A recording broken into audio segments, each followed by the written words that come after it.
Welcome to this explainer. Today, we're diving deep into Eternia to answer one really burning question. Did the new 2026 Masters of the Universe movie actually capture the power of Grayskull, or did it just kind of play around with toys?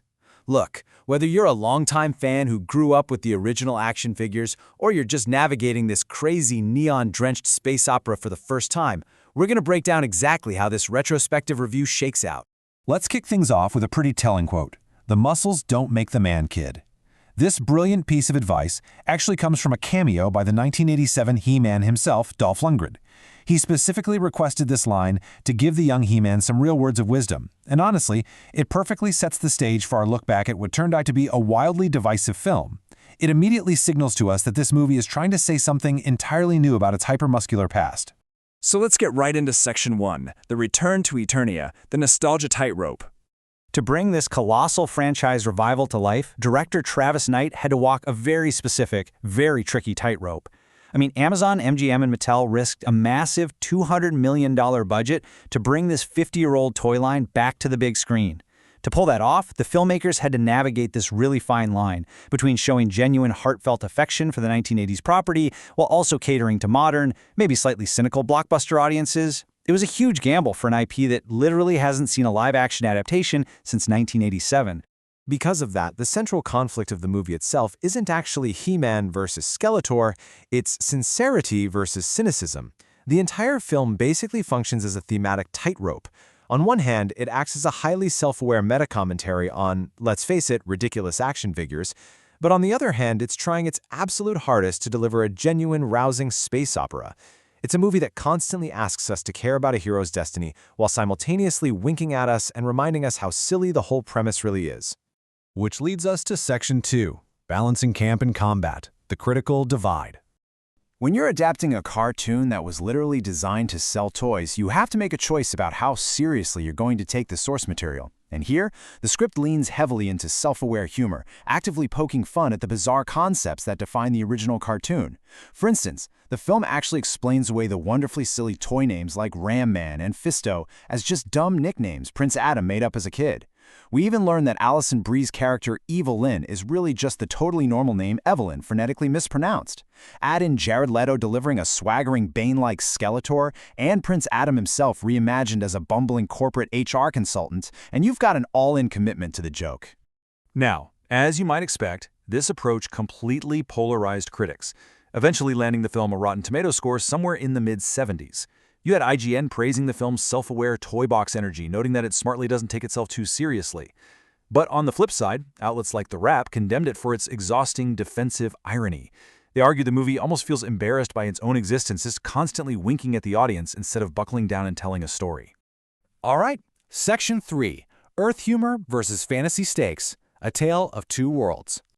This brings us to how the film handles its structure, and its split personality is really striking.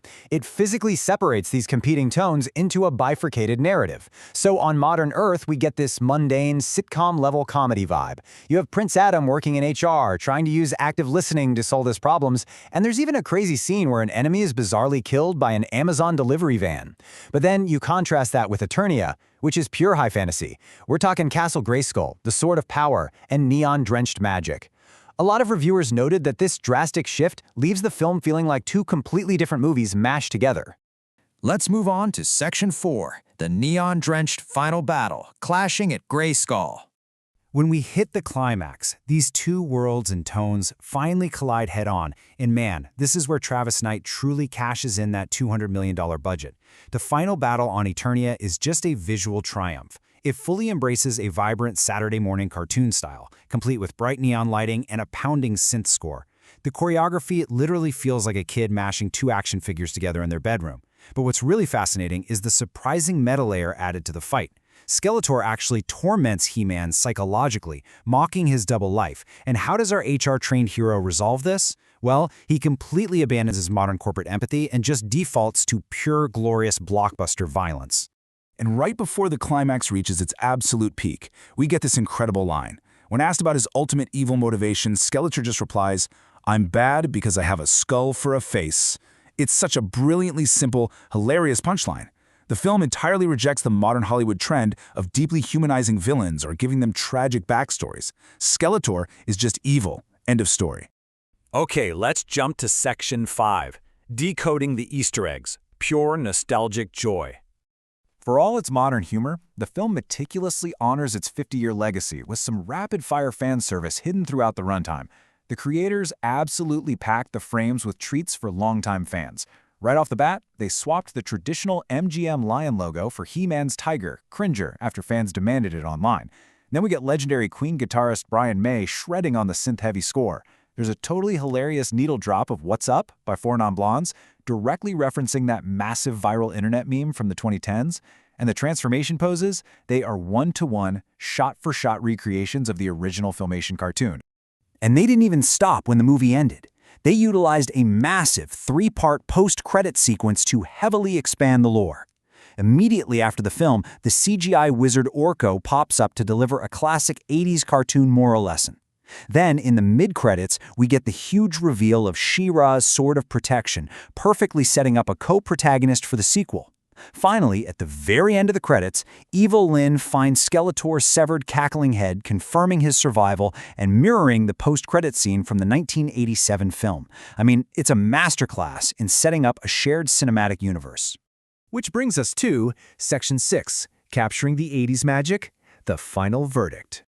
Bringing it all together, we really have to ask the ultimate question for this retrospective. Did this massive endeavor actually successfully recapture the magic of the 1980s? Ultimately, we are looking at a film that is fundamentally at war with itself. It's attempting to deconstruct the hypermasculine power fantasies of the Reagan era by giving Adam emotional intelligence and an HR background. Yet it ultimately resolves its massive plot by having the hero quite literally punch the bad guy's head off. It neutrally navigates between modern progressive sensibilities and the brute force action the original toy line was built upon, which results in a movie that tries its hardest to please absolutely everyone. Which leaves us with this really fascinating question to ponder. Can modern Hollywood ever truly recreate 1980s sincerity without masking it in a thick layer of defensive irony? Masters of the Universe gave us incredible visuals, hilarious self-aware jokes, and brilliant Easter eggs, but it also seemed a little afraid to just play it straight. Can we ever just enjoy the power of Grayskull with a straight face again? Or is the era of earnest Saturday morning heroes gone forever? Thanks for joining me on this explainer, and keep asking the big questions.